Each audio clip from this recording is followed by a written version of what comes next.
Hello and welcome to your meditation practice as part of the Open Heart Project. My name is Susan Piver and I am very, very happy to give you meditation instruction. Today we're going to sit together for 10 minutes and we're going to start right now. So please take your seat, begin to get settled. You may sit on a cushion on the floor, and if so, please sit with your legs crossed loosely in front. And you are also invited to sit in a chair if you prefer. And if you do, please sit with your feet flat on the floor. And as you get settled, I'm going to ask you something very difficult, actually, quite difficult. And that is to look at yourself, no matter what is going on in your life, as someone who is extremely good and decent and worthy individual. That is a surprisingly difficult thing to do in our climate for most of us, myself certainly included. And it can be very hard. I don't think I'm a bad person. I know some people I think are bad people. I don't think I'm a bad person. But nonetheless, I treat myself as if I was lacking, as if I was insufficient, as if I was broken in some way that needed to be fixed. So I'm always trying to do better at this and accomplish more of that and have more of this and less of that. I'm constantly driving myself. And there's nothing wrong with being ambitious, I don't think. I'm very ambitious. But if what underlies your ambition is a sense of doubt in your own worthiness, unless you accomplish whatever it is your ambition is driving you towards, then no accomplishment will ever satisfy that. So it's very important actually to recall that underneath everything, who we are is not broken. Who we are is whole and good and completely worthy. And the reason I can say that with so much confidence is, think of all the babies you've known. Think of, what are people like when they are born? They don't come into the world like feeling bad about themselves or, wishing that they had something that they don't have, or feeling inferior to other babies or whatever, or being angry at other babies or whatever. When we're born, I would venture to say that our first inclination is to go like this, is to reach for someone and expect to be embraced, to be held. That's natural.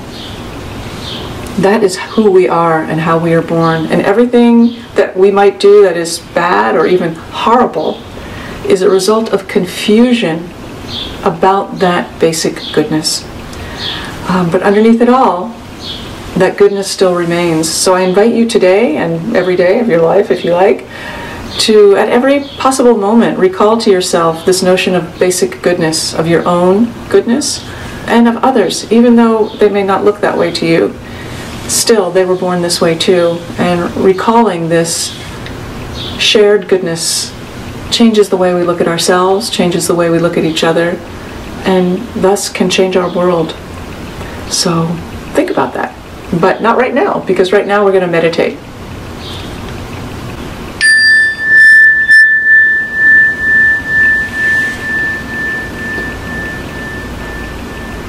So our practice actually begins with the way we take our seat. And the basic idea is to sit up straight, but with a sense of dignity and ease and rightness, like you are a king or a queen taking your seat right in the middle of your life. At the same time, you're just sitting there. But you can rouse this inner sense of dignity and elegance. The hands are palms down, just above the knee. And the hands and arms and shoulders can be very relaxed.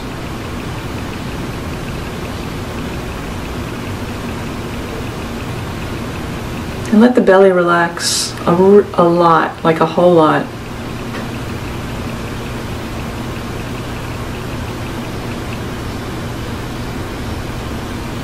And tune in for a moment to the warmth of your own heart. That warmth is always there.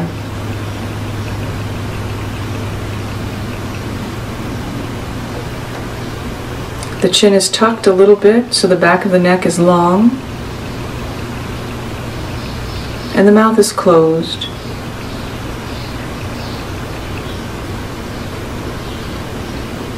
While breath comes in and out through the nose in a natural way, there's no breathing technique, just breathing.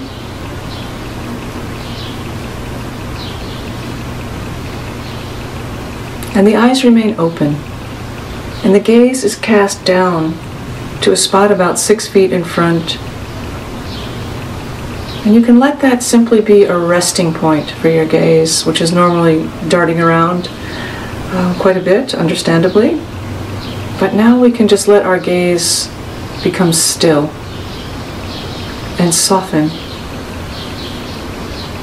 So let the eyes be very soft, and let all the muscles around the eyes and of the eyes relax.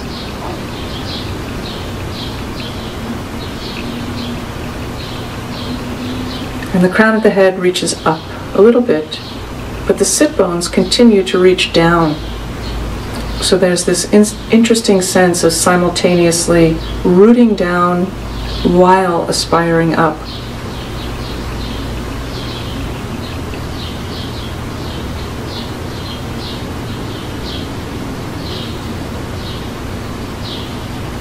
Place your attention on your breath. Just let your attention ride the breath with a light touch. Let it come in on the inhale and dissolve out on the exhale. And start again, coming in and flowing out. Let your breath become your world.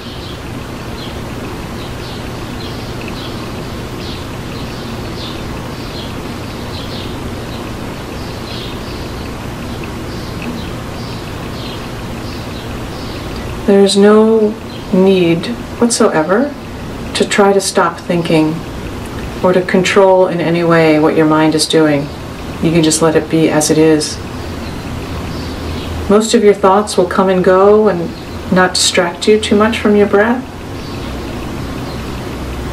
But if at any point you notice that you've become absorbed in thought, to the point where you've forgotten about your breath, like, oh yeah, I'm supposed to be paying attention to my breath, no problem. All you have to do is let go. Let go. If it helps, you can say to yourself silently, thinking, as a way of sort of making note of that moment. Let go and gently, gently bring your attention back to your breath. And if there's any judgment about that, need to do it or wish you didn't have to do it, call that thinking and let it go and come back again. And take a fresh start. And you can always take a fresh start.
Thank you so much for your practice.